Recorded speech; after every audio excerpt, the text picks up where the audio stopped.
Hi ನಮಸ್ಕಾರ. ಅಲ್ಲಿಂದ ನನ್ನ ಕನ್ನಡ ಚಾನಲ್ಗೆ ಸ್ವಾಗತ.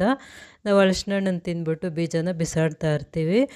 ಈ ಬೀಜದಿಂದನೂ ತುಂಬಾ ರುಚಿಯಾದಂಥ ಲಡ್ಡು ಮಾಡ್ಬೋದು. ಮಾಡೋದು ಸಹ ತುಂಬಾ ಸುಲಭ. ಇದನ್ನು ಹಲಸಿನ ಬೀಜದಿಂದನೇ ಮಾಡಿರೋಂಥ ಒಂಚೂರು ಗೊತ್ತಾಗೋದಿಲ್ಲ ಟೇಸ್ಟಲ್ಲಿ.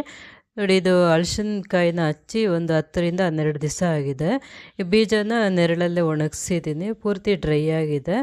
ಇದನ್ನು ಈ ರೀತಿ ಸಿಪ್ಪೆ ತೆಗೆದುಕೊಂಡ್ಬಿಡ್ಬೇಕು ಪೂರ್ತಿಯಾಗಿ, ಅಥವಾ ಸಿಪ್ಪೆ ಸಮೇತ ಹುರಿದ್ಬಿಟ್ಟು ಆಮೇಲೆ ಸಿಪ್ಪೆ ತೆಗಿಬೋದು. ಯಾವ ರೀತಿ ಆದರೂ ಮಾಡ್ಬೋದು. ನಾನು ಸಿಪ್ಪೆ ತೆಗೆದ್ಬಿಟ್ಟು ಆಮೇಲೆ ಬಾಣಲಿಯಲ್ಲಿ ಹಾಕಿ ಹುರ್ಕೋತಾ ಇದ್ದೀನಿ. ಸ್ವಲ್ಪ ಹಸಿ ಅಂಶ ಇದ್ದೇ ಇರುತ್ತೆ. ಇದನ್ನು ಚೆನ್ನಾಗಿ ರೋಸ್ಟ್ ಮಾಡ್ಕೋಬೇಕು. ಮೀಡಿಯಮ್ ಫ್ಲೇಮಲ್ಲಿ ಸ್ವಲ್ಪ ಚೆನ್ನಾಗಿ ಹುರಿಬೇಕು.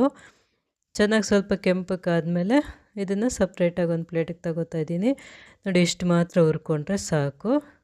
ನಾನು ಇಲ್ಲಿ 25 ಹಲಸಿನ ಬೀಜನ ತೊಗೊಂಡಿದ್ದೆ. ಕಪ್ನಲ್ಲಿ ಅಳತೆ ಆದರೆ 1 ಕಪ್ನಷ್ಟು ಹಲಸಿನ ಬೀಜ ತೊಗೊಂಡಿದ್ದೆ. ಅದೇ ಕಪ್ನಲ್ಲಿ ಅರ್ಧ ಕಪ್ನಷ್ಟು ಕಡಲೆ ಬೀಜನ ತೊಗೋತಾ ಇದ್ದೀನಿ. ಕಡಲೆ ಬೀಜನೂ ಅಷ್ಟೇ ಮೀಡಿಯಮ್ ಫ್ಲೇಮ್ ಇಟ್ಕೊಂಡು ಚೆನ್ನಾಗಿ ಕ್ರಿಸ್ಪಿ ಆಗೋವರೆಗೂ ಹುರ್ಕೋಬೇಕು.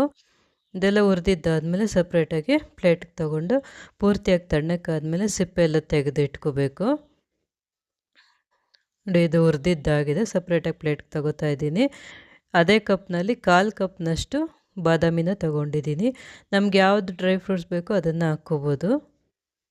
ಬಾದಾಮಿನೂ ಅಷ್ಟೇ ಚೆನ್ನಾಗಿ ಹುರ್ಕೋಬೇಕು. ಸ್ವಲ್ಪ ಚೆನ್ನಾಗಿ ಕ್ರಿಸ್ಪಿಯಾಗಿ ಆಗುತ್ತಲ್ಲ ಅಲ್ಲಿವರೆಗೂ ಹುರ್ಕೊಂಡಿದ್ದಾದಮೇಲೆ ಅದನ್ನು ಸಪ್ರೇಟಾಗಿ ತೊಗೊಂಡು ಪೂರ್ತಿ ಇವೆಲ್ಲ ಹುರಿದಿದ್ದಾದಮೇಲೆ ಸ್ವಲ್ಪ ತಣ್ಣಕ್ಕಾಗೋದಕ್ಕೆ ಬಿಡಬೇಕು.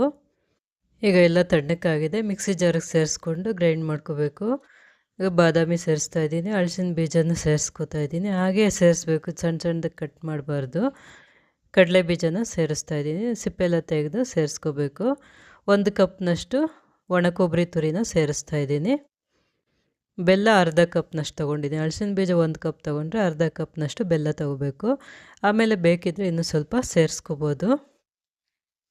ನೋಡಿ, ಇದೆಲ್ಲ ಈ ರೀತಿ ಗ್ರೈಂಡ್ ಮಾಡ್ಕೊಬೇಕು. ತುಂಬ ನೈಸಾಗಿ ಮಾಡಬಾರ್ದು, ಸ್ವಲ್ಪ ತರಿ ತರಿ ಇರಬೇಕು. ತುಂಬ ತರಿನೂ ಇರಬಾರ್ದು, ಸ್ವಲ್ಪ ಲೈಟಾಗಿ ತರಿ ತರಿ ಇರಬೇಕು. ಈಗ ರುಬ್ಬಿದ್ದೆಲ್ಲ ಆಗಿದೆ.